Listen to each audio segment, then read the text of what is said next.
Hai, welcome back to my channel. Kembali lagi sama aku Dini. Seperti biasa, aku akan sharing ilmu lagi sama kalian, tapi sedikit berbeda ya, karena di video ini aku gak akan tampil, soalnya aku lagi di luar rumah. Tapi gak apa-apa, yang penting aku masih bisa sharing pembelajaran akuntansi perusahaan jasa sama kalian ya. Buat kalian yang udah nunggu lanjutan dari neraca lajur, di video ini aku akan membahas tentang laporan keuangan ya. Oke, langsung aja, jangan berlama-lama, kita langsung saja belajar. Yuk kita mulai pembelajaran tentang laporan keuangan ya. Di sini aku bahasnya tentang laporan keuangan yang akuntansi perusahaan jasa. Laporan keuangan itu tentang apa sih? Isinya, dia itu tentang laporan informasi keuangan suatu perusahaan pada suatu periode akuntansi yang dapat digunakan untuk menggambarkan kinerja perusahaan tersebut ya. Nah, laporan keuangan itu terdiri dari 4.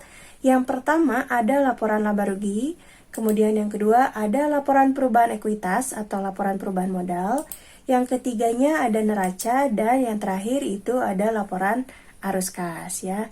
Nah, di video ini aku akan membahas 3 dulu saja, yaitu laba rugi, perubahan ekuitas, dan neraca ya. Mungkin di next video aku akan bahas tentang laporan arus kasnya. Nah, kita mulai dari yang laporan laba rugi dulu. Laporan laba rugi itu isinya tentang atau dia itu menyajikan semua total pendapatan dan semua beban suatu perusahaan dalam satu periode akuntansi ya. Jadi laporan ini isinya hanya total pendapatan dan juga total beban. Nah, nanti tinggal diselisihkan, nanti akan ketemu laba atau rugi ya si perusahaan itu. Kemudian yang kedua itu ada laporan perubahan ekuitas, di mana di sini kita bisa mengetahui tentang laba perusahaan yang berpengaruh terhadap bertambah atau berkurangnya modal perusahaan. Nah, kalau misalkan perusahaan itu laba, berarti modalnya akan bertambah ya. Kalau perusahaannya rugi, berarti modalnya akan berkurang. Nah, kalau misalkan perusahaan itu laba, nanti si privenya itu akan mengurangi laba kita. Nah, kalau misalkan rugi, si privenya itu akan menambah kerugian kita atau kerugian perusahaan ya. Jadi aku akan menjelaskan singkat aja untuk bentuk-bentuk laporannya. Nanti kita akan bahas lebih detailnya saat contohnya ya. Nah, berikutnya ada neraca, di mana neraca ini berisi tentang jumlah harta, utang, dan modal perusahaan, di mana jumlah harta itu harus sama dengan jumlah utang dan modal. Artinya, kita lihat di sini, di kolom sebelah kiri itu isinya tentang harta. Semua totalan harta, ada harta lancar dan harta tetap, itu nanti kalian jumlahkan.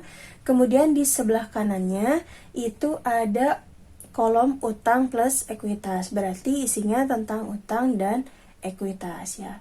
Nah, yang menarik di sini harus balance antara total harta dan juga total utang plus modal.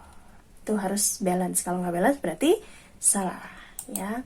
Nah, sekarang kita langsung saja ke contoh soal ya. Kita masih melanjutkan yang kemarin biar kalian nggak bingung. Jadi kemarin itu kan kita udah sampai ke neraca lajur ya.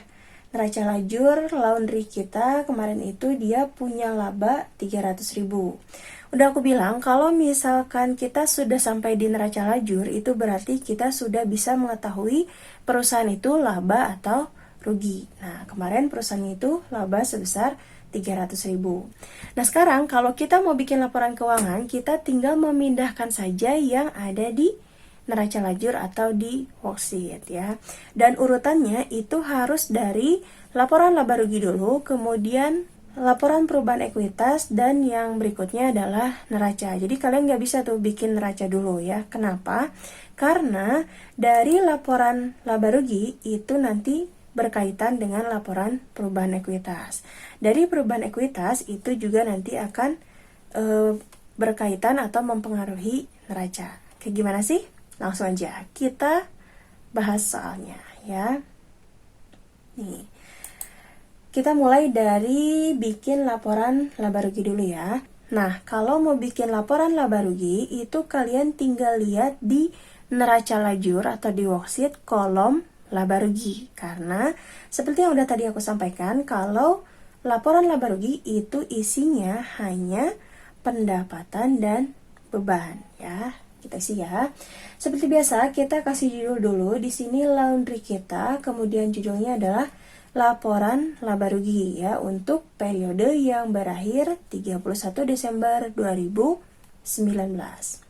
Kita lihat di sini neraca lajurnya itu ada pendapatan jasa sebesar 5 juta rupiah. Berarti kita simpan atau kita tulis di sini pendapatan jasa sebesar 5 juta rupiah ya. Kemudian kalau misalkan nggak ada pendapatan lagi, kalian bisa langsung isi yang beban. Tapi mungkin saja di contoh soal yang lain ada pendapatan bunga, pendapatan komisi, atau pendapatan lain-lain. Jadi kalian tinggal tambahkan di bawah sini ya. Kemudian nanti kalian totalkan berapa jumlah pendapatannya. Kalau ini kan pendapatannya 1, berarti sudah langsung ketahuan bahwa jumlah pendapatannya adalah 5 juta. Berikutnya kita masukkan bebannya. Di sini beban yang pertama adalah beban gaji. Kita masukkan beban gaji, nominalnya adalah 500.000 rupiah. Kita masukkan 500.000. Ya, yang perlu kalian ketahui bahwa di laporan keuangan itu sudah tidak ada posisi debit dan kredit ya. Garis bawahi. Oke, selanjutnya dari beban gaji itu ada beban perlengkapan. Kita masukkan beban perlengkapan. Nih, nominalnya berapa? Ya, 1 juta rupiah. Kemudian ada beban apa lagi? Beban penyusutan peralatan. Masukkan nominalnya sama juga 1 juta rupiah ya di sini. Kemudian cari lagi beban. Ini ada beban listrik. Masukkan beban listrik, nominalnya ya 200.000 rupiah. Kemudian ada lagi nggak?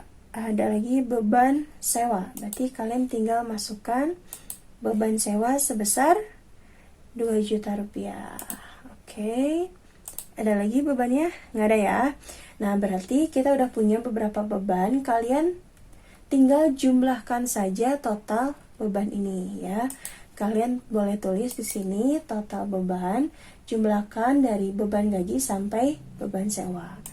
Nominalnya kalian simpan atau sejajarkan dengan total pendapatan ya. Nih, kita udah punya pendapatannya 5 juta, bebannya 4.700.000. Berarti tinggal kita selisihkan 5 juta dikurangi 4.300.000. Hasilnya berarti sebesar ya 300.000 rupiah, dan ini laba. Kenapa laba? Yang pertama karena memang waktu di neraca lajurnya sudah ketahuan laba, atau alasan lainnya adalah karena pendapatan lebih besar daripada beban, maka perusahaan itu laba. Gampang kan? Ya. Jadi intinya itu hanya pendapatan dan beban yang ada di laporan laba rugi gitu ya. Oke, sekarang dari laba rugi kita beralih ke yang kedua tadi apa? Perubahan ekuitas atau perubahan modal.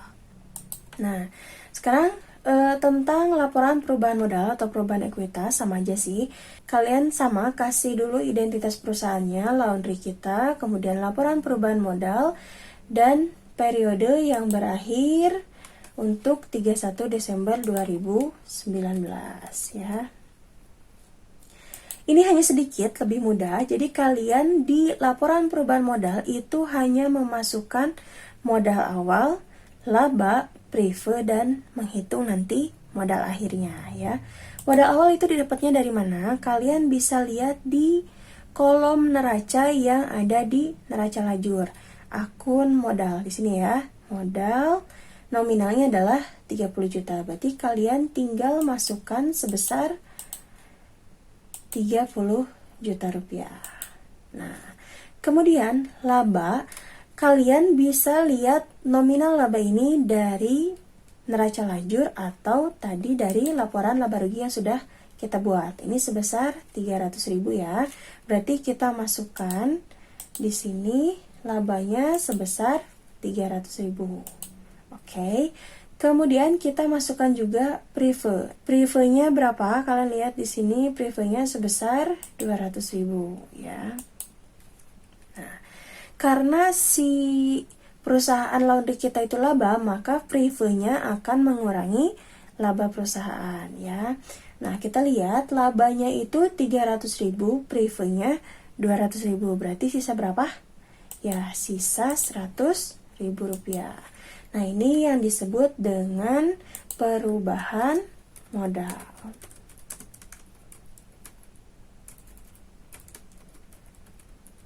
Oke. Nah, kita udah tahu nih, modal awal 3 juta, perubahan modalnya 100.000. Berarti modal akhir kita, kalian tinggal menjumlahkan 30 juta ditambah 100.000. Berarti berapa? Ya, 30 juta 100.000 ya. Perubahan modal itu artinya tadinya modal awalnya itu hanya 30 juta, setelah ada transaksi dan lain sebagainya, ternyata perusahaan diuntungkan 100.000 ya. Jadi maka modal akhirnya berubah, yang tadinya 30 juta menjadi 30 juta 100.000 gitu ya. Gampang banget. Nah, selanjutnya dari perubahan modal kita akan mengerjakan atau membuat neraca. Nah, seperti biasa, kita kasih identitas perusahaannya dulu, laundry kita, kemudian neraca, dan keterangannya adalah per 31 Desember 2019.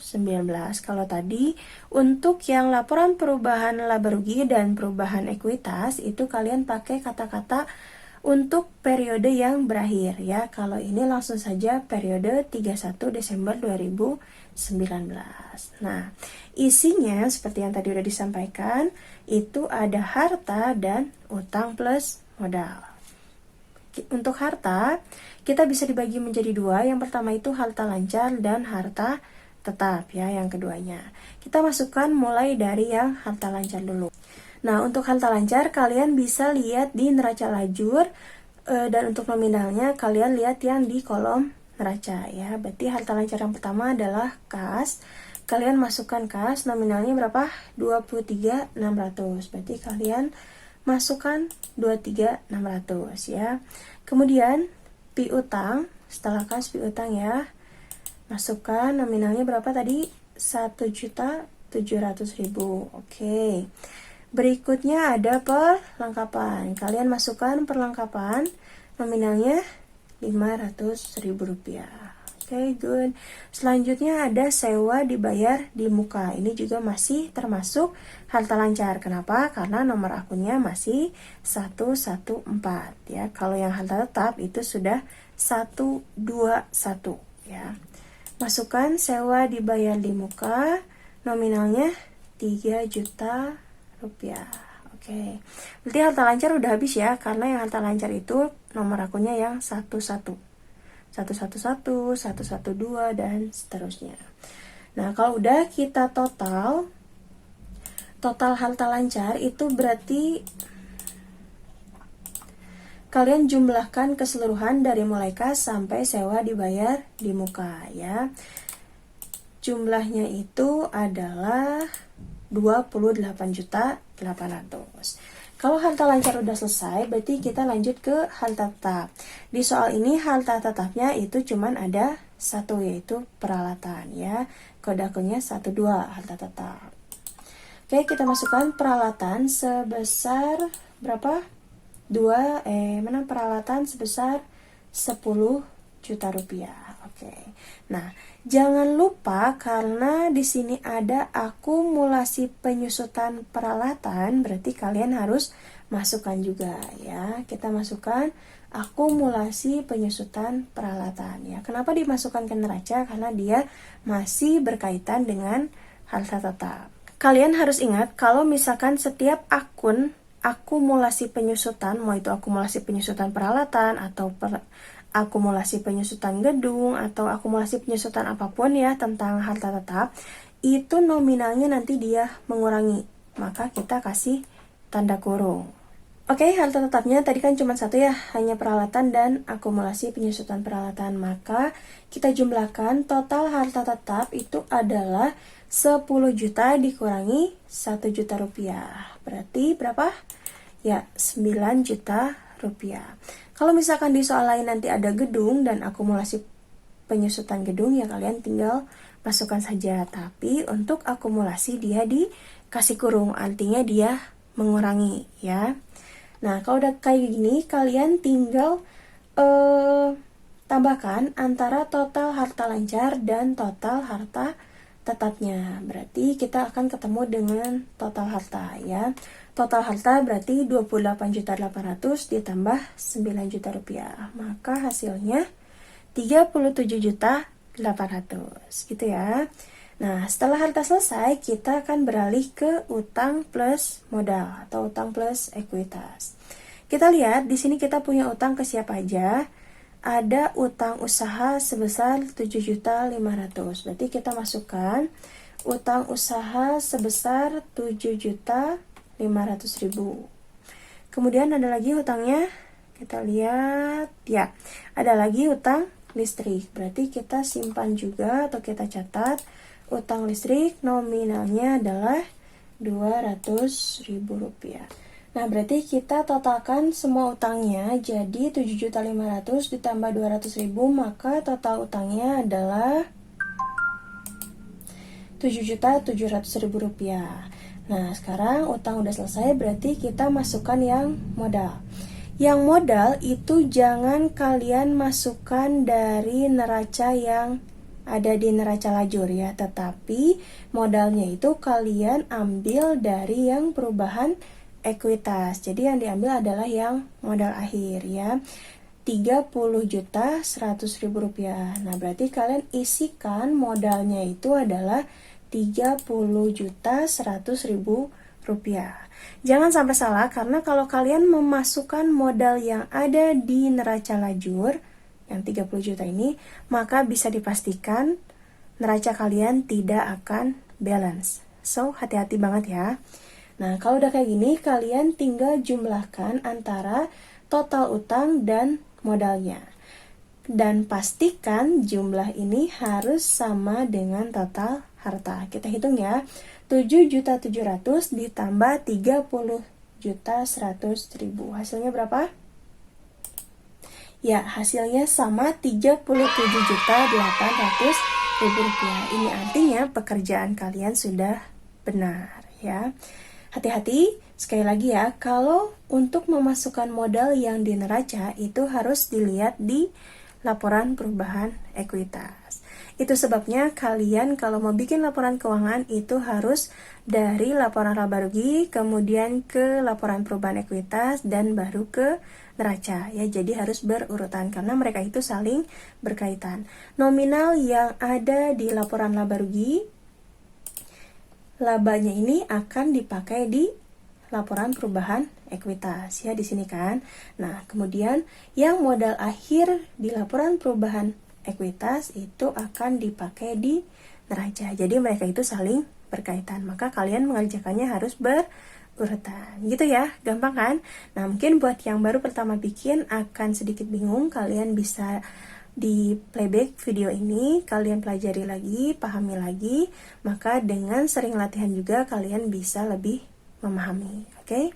Nah, sekian dulu ya untuk pembelajaran laporan keuangan. Semoga bisa menambah wawasan kalian dan bermanfaat buat kita semua. Oke, meskipun aku nggak tampil, semoga videonya masih bisa dipahami dengan baik sama kalian.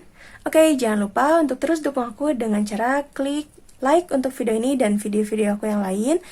Komen dan share juga sama teman-teman kalian sebanyak-banyaknya supaya kalian juga bisa berbagi ilmu sama teman-teman kalian. Dan yang belum subscribe, jangan lupa diklik tombol merahnya untuk subscribe dan supaya nggak ketinggalan video pembelajaran dari aku untuk kedepannya ya. Oke, berbagi ilmu, berbagi kebaikan. Aku pamit. Assalamualaikum.